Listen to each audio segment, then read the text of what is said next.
Have you ever felt misinterpreted? For example, say there's a rumor going around about you that you're boring or you smell terrible. But in actuality, you just don't open up. Or you had one bad day where you had to re-wear dirty clothes. The rumors make you feel terrible and not understood, right? Those rumors were misconceptions about you. Well, they happen every day to somebody out there in the world. One of the hugest misinterpreted things is religion. Here's what I believe, that faith is always misunderstood by those who never understand it. Today, I'll go over these misconceptions of faith and how to change your mindset about misconceptions. First, what is misconception? It is a view or opinion that is incorrect because it's based on faulty thinking or understanding. And what about faith? Well, faith is complete trust or confidence in someone or something. Now, there are so many attributes that people believe about Christians. The three main ones are that people think are that it's all rainbows and sunshine. Second, that Christians hate everything or everyone that disagrees with them. And third, that they're all Republicans. Before I started my walk with faith, I thought when you're a devoted Christian, it was all happy and upbeat and living the best life that there is out there. I would always see positive posts about how awesome it is to be a Christian everywhere on social media. It turns out there are many good things, but it's all not sunshine and rainbows as I thought. For when I decided to devote my life to being a Christian, I turned from my wicked ways, and this was not an easy thing. When becoming a devoted Christian, there's a lot of things you have to change to pick up your cross, just like Jesus did, and take that walk to your death.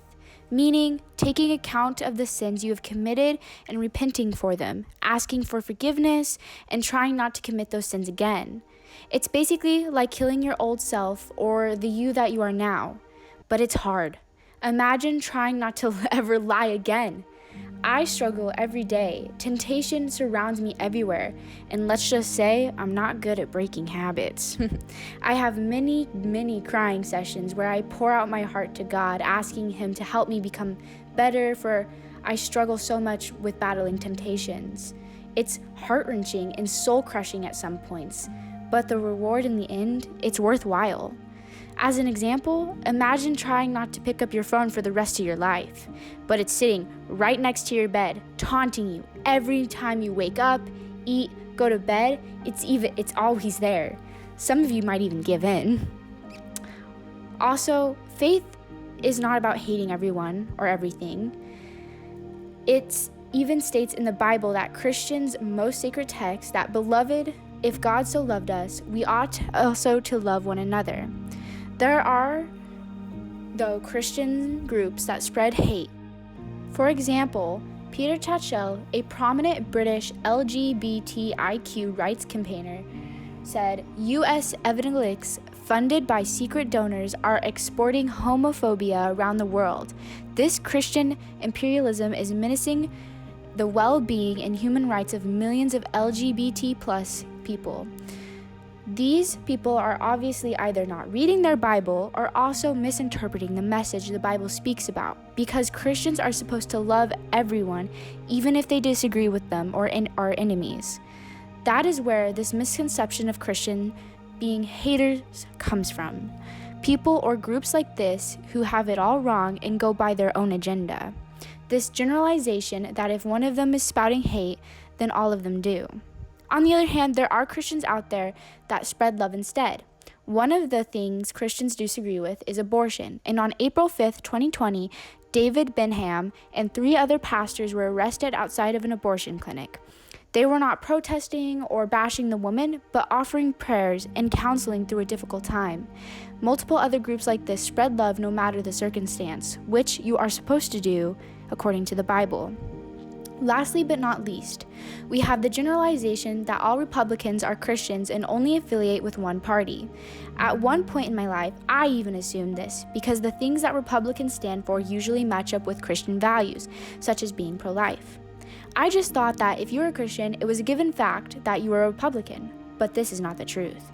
According to the 2014 study by Pew Research Center, 82% of Christians lean more Republican, whereas 63% leaned more Democrat. So there are Democrat Christians out there. I even have a friend named Zoe who does not even bother to affiliate with political parties and is still a Christian. The majority may be Republican, but the results show Christians all over the playing field. In all honesty, this misconception stemmed from generalization, and same with misconception about hating everyone. And generalization is a general statement or concept attained by inference from specific cases. Generalization usually leads to misconception. The two basically go hand in hand with each other. When someone starts to generalize a group or anything, then deception starts to creep in. But it all begins with information. And misinformation is false or inaccurate information, especially that which is deliberately intended to deceive. Then misinformation develops into a misconception. When we receive incorrect information, we miss perceiving the actual truth. When that happens, we start to generalize a group or person into a specific category. For example, remember Hitler? Well, Hitler was dealt misinformation about the Jews. And according to the blog, Why Did Hitler Hate the Jews?, the hatred for Jews started when an already pre-existing generalization from Germany.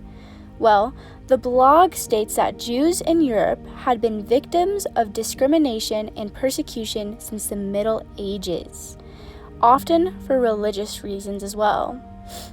Hitler fell victim to this misconception about Jews, therefore beginning his hatred of them, only to grow when Hitler was a soldier for Germany because he could not get over the defeat in the First World War, so he blamed it on the Jews. Hitler started the myth, saying Jews are communists and betrayed the country and brought a left-wing government to power that had wanted to throw in the towel. This leads others to misinformation, then to misconception about the Jews all over Germany, and lastly to generalization about the Jews as a whole, leading to 6 million of them being unfortunately killed in concentration camps. This horrific example shows how misconception can lead to gruesome outcomes. So, how do we get over these misconceptions? Well, it starts with your mindset. We need an attitude that makes you question or second guess the information you are receiving. Sometimes as humans, we are quickly to believe something without knowing if it's the truth or not. That's why developing a mindset with functions that make you skeptical of the things that are being perceived to you can stop that flow of misinformation, which leads to misconception, which ultimately leads to that generalization. And no one wants to be a Hitler or end up like Hitler. So remember to ask yourself every time you're dealt with information, is it true?